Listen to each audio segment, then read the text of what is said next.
Dans le noir profond de l'espace, une famille de mondes tourne en silence autour d'une étoile brillante.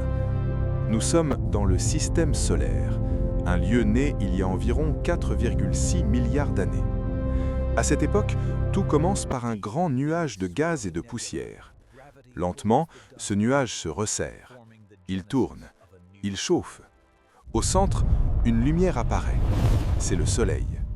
Autour de lui, des morceaux se rassemblent. Ils deviennent des planètes. Chacune suit une route invisible. Chacune porte une histoire. Le Soleil éclaire tout. Sa chaleur rend la vie possible sur une seule planète.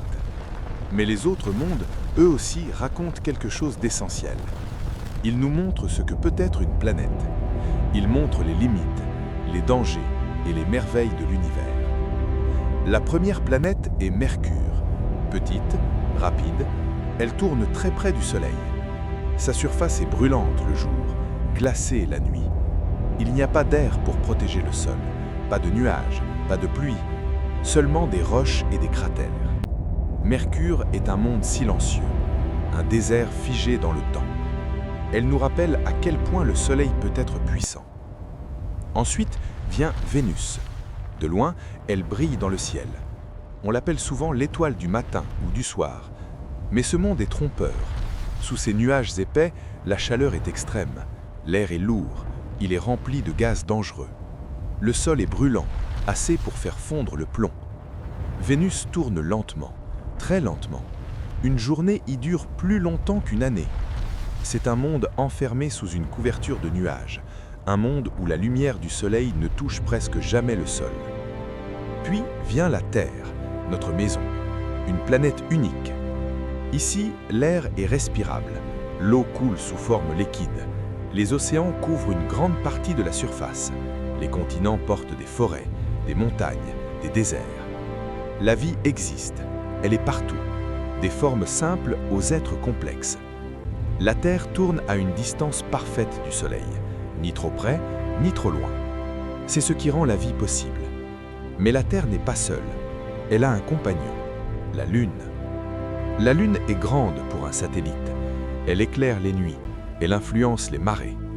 Sa surface est couverte de cratères, elle ne possède pas d'air, elle ne change presque pas.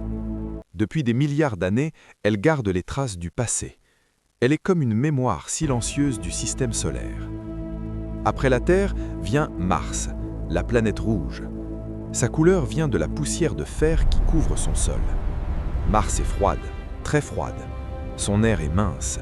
Il y a des tempêtes de poussière qui peuvent durer des semaines. Pourtant, Mars intrigue. On y voit des vallées, des montagnes, des traces anciennes d'eau. Peut-être qu'un jour elle a été différente. Peut-être qu'elle a connu des rivières, voire des mers.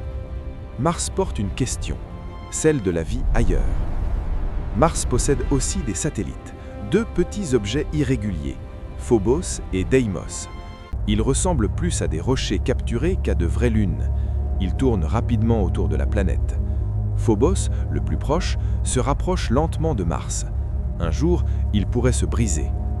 Au-delà de Mars, une grande ceinture de roches entoure le Soleil. C'est la ceinture d'astéroïdes.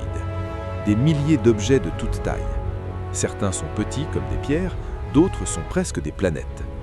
Parmi eux, il y a Cérès, un monde sphérique, une planète naine. Cette région montre que toute la matière n'est pas devenue des planètes. Certaines sont restées dispersées. Puis vient Jupiter, la plus grande planète du système solaire, un géant. Elle est faite surtout de gaz. Elle n'a pas de surface solide comme la Terre. Son atmosphère est agitée. Des tempêtes immenses s'y déplacent. La plus célèbre est une grande tache rouge, une tempête qui dure depuis des siècles. Jupiter est énorme. Sa masse est plus grande que celle de toutes les autres planètes réunies. Elle attire et protège.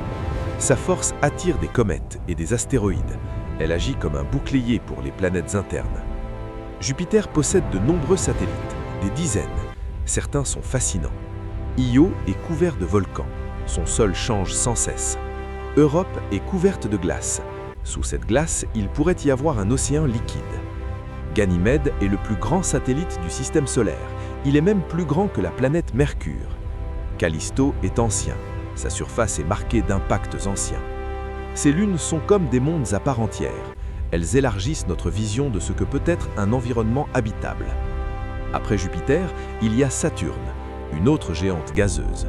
Mais ce qui la rend unique, ce sont ses anneaux, de larges bandes de glace et de roches qui tournent autour d'elle.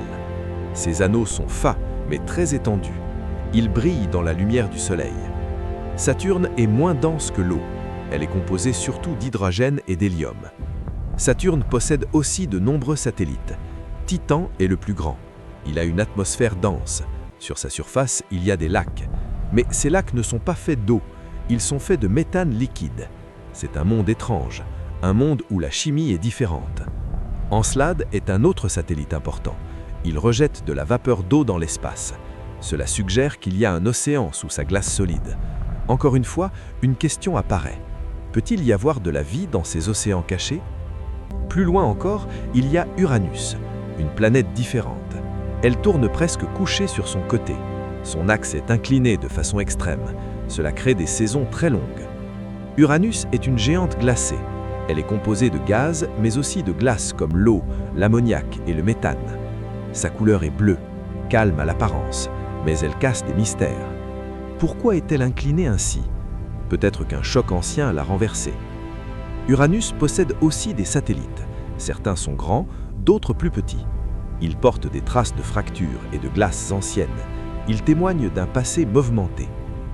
Enfin, il y a Neptune, la planète la plus éloignée du Soleil. Un monde froid et sombre. Pourtant, son atmosphère est active. Des vents très vite y soufflent, les plus rapides du système solaire. Neptune est bleue, comme Uranus, mais plus intense. Elle montre que même loin du Soleil, l'énergie peut exister. Neptune possède aussi des satellites. Triton est le plus connu. Il tourne autour de la planète dans le sens opposé à sa rotation. Cela suggère qu'il a été capturé. Triton est froid, très froid, mais il possède des geysers, des jets de matière qui s'élèvent dans l'espace. Un monde actif, malgré la distance. Au-delà de Neptune, le système solaire continue. Il devient plus diffus.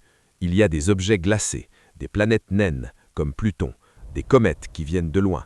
Une région appelée la ceinture de Kuiper. Encore plus loin, un immense nuage, le nuage d'Oort. C'est une frontière, une limite entre le système solaire et le reste de la galaxie. Chaque planète, chaque satellite raconte une partie de l'histoire. Ensemble, ils forment un système, un équilibre, une danse gravitationnelle. Rien n'est immobile, tout bouge, tout évolue. Comprendre ces mondes, c'est comprendre notre origine, c'est comprendre comment la Terre est devenue ce qu'elle est. C'est aussi comprendre ce qui pourrait arriver. Les autres planètes montrent des extrêmes, chaleur intense, froid absolu, tempêtes immenses, atmosphère toxique. Elles montrent ce que la nature peut créer.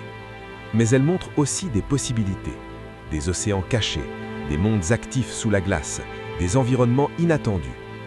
Le système solaire n'est pas seulement un ensemble de planètes, c'est un laboratoire, un lieu d'étude, un miroir de l'univers. Depuis la Terre, nous observons ces mondes, avec des télescopes, avec des sondes envoyées dans l'espace. Nous avons survolé Mars, nous avons traversé les anneaux de Saturne, nous avons observé les tempêtes de Jupiter. Chaque mission apporte des réponses, mais aussi de nouvelles questions. Le mystère reste, toujours. Car malgré tout ce que nous avons appris, nous savons que nous ne savons pas tout. Les profondeurs de ces planètes sont encore inconnues. Les océans cachés restent immovisibles. Les débuts du système solaire ne sont pas totalement compris. Et pourtant, tout a commencé par un nuage simple, un nuage de gaz et de poussière. Aujourd'hui, ce nuage est devenu un système complexe, un ensemble de mondes différents, un équilibre fragile. Dans ce vaste espace, la Terre est un point rare, un lieu de vie, entouré de mondes silencieux, certains brûlants, d'autres glacés, tous différents. Et quand on regarde le ciel la nuit, on ne voit pas seulement des points lumineux, on voit des mondes, des histoires, des possibilités. Le système solaire est proche, mais il reste mystérieux. Et dans ce silence immense, une vérité demeure. Nous faisons partie de cette histoire.